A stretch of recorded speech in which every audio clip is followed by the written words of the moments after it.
तो ध्यान से सुने। श्री एकनाथ जी ने गंगोत्री से जल भरा, पैदल चलने का संकल्प लेकर और गंगा जल रामेश्वरम भगवान को चढ़ाने का संकल्प लेकर पैदल यात्रा प्रारंभ की। गंगोत्री से उतर कर थोड़ा नीचे आए, उत्तरकाशी आए, उत्तरकाशी से थोड़ा और नीचे आगे आए, फिर रुद्रप्रयाग पहुंचे, देव प्रयाग पहुंचे और वहां पहुंचकर फिर धीरे से श्री ऋषिकेश धाम पहुंच गए गंगा के किनारे।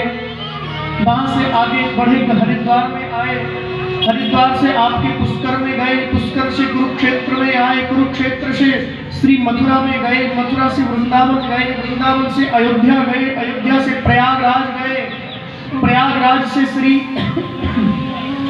वाराणसी तीर्थ में पहुंचे, वाराणसी तीर्थ से आगे देवघर तीर्थ में होते हुए आगे सुल्तानगंज होते हुए आगे दूर दूर आगे पैदल यात्रा की। लगभग पैदल यात्रा करने में पूरे 12 महीने लगे। 12 महीने तक वो महात्मा पैदल चलता रहा और धीरे धीरे पैदल यात्रा करते पहुंचने वाले हैं श्री रामेश्वरम धाम। बड़ा सुंदर स्थान आ गया, दिव्य समुद्र का दर्शन हो गया, चारों तरफ महासागर की उत्ताल तरंगें जो बड़ी शांत वहां पर दिख रही हैं। एक बात आपसे कहूं मैं, रामेश्वरम मंदिर जहां पर है वहां पर 2 तरफ से समुद्र मिलता है। आप जाना कभी दर्शन करना, 2 तरफ का समुद्र एक हो जाता है और आप भारत के अन्यत्र कहीं भी समुद्र के किनारे जाओगे तो समुद्र की बड़ी बड़ी लहरें उछाल लेती आपको मिलेंगी। लेकिन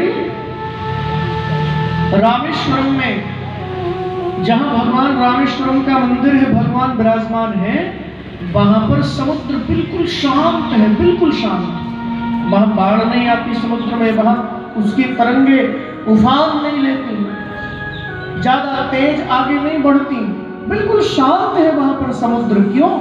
क्योंकि समुद्र को भी मालूम है यहाँ पर मेरे भोलेनाथ का मंदिर है, यहाँ पर मेरे भगवान शिव का मंदिर है। श्री एकनाथ जी ने दर्शन किया दूर से, मंदिर के ऊपर के भाग को गोपुरम बोलते और उस गोपुर का जैसे दर्शन किया, यहाँ आपकी भाषा में उसको, उर्दू भाषा में उसको गुंबद बोल दिया जाता है। मंदिर के ऊपर के शिखर का दर्शन किया, शिखर दर्शन बोलते उसको।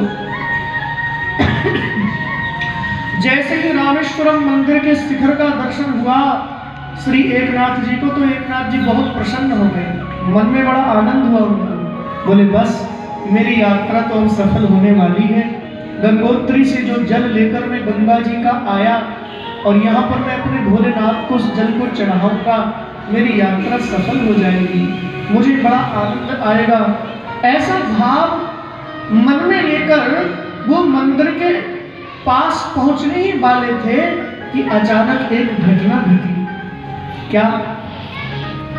मार्ग से होकर जब निकल रहे थे तो देखा कोई एक गर्दभ माने गधा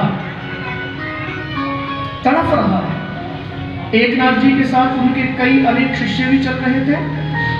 तो एकनाथ जी संत है, उन्होंने ज्ञान की दृष्टि से देखा कि गधा तड़पता क्यों है, ये इतना व्याकुल क्यों हो रहा है।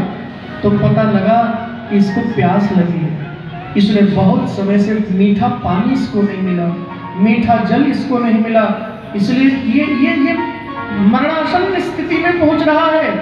तो एकनाथ जी ने क्या काम किया जानते हो? एकनाथ जी ने अपने सभी शिष्य से कहा, बेटा तुम यहीं पर रुको। बोले क्या हुआ गुरुजी? बोले तुम यहीं पर रुकिएगा, अभी मैं आता हूं। और श्री एकनाथ जी गए और उस गधे के मुख में गंगोत्री से लाया हुआ वो गंगा का जल उस गधे के मुख में डालते हुए कहा, हे भोलेनाथ रामेश्वरम भगवान, मेरा जल तो आप यहीं से स्वीकार कर लें, मेरा जल तो आप यहीं से स्वीकार कर लें। इतनी बात कही, उस गधे से भगवान शिव प्रकट हो गए और भगवान शिव ने प्रकट होकर एकनाथ को हृदय से लगा लिया। शिवजी ने कहा, एकनाथ तुमने मुझे इस रूप में भी पहचान लिया। एकनाथ जी हाथ जोड़कर खड़े हो गए, बोले बाबा ऐसा कोई स्थान मुझे बताओ, ऐसी कोई जगह मुझे बताओ जहां पर आप ना रहते हो। संसार में हर क्षण में, हर कण में वो परमात्मा व्याप्त है, परमात्मा विष्णु व्याप्त है। विष्णु भगवान का नाम है विष्णु, और विष्णु का मतलब ही होता है जो व्यापक है। वैवेष्टि व्याप्नोति सकलम जगत सर्वम जगत इति विष्णु, जो सारे संसार में व्याप्त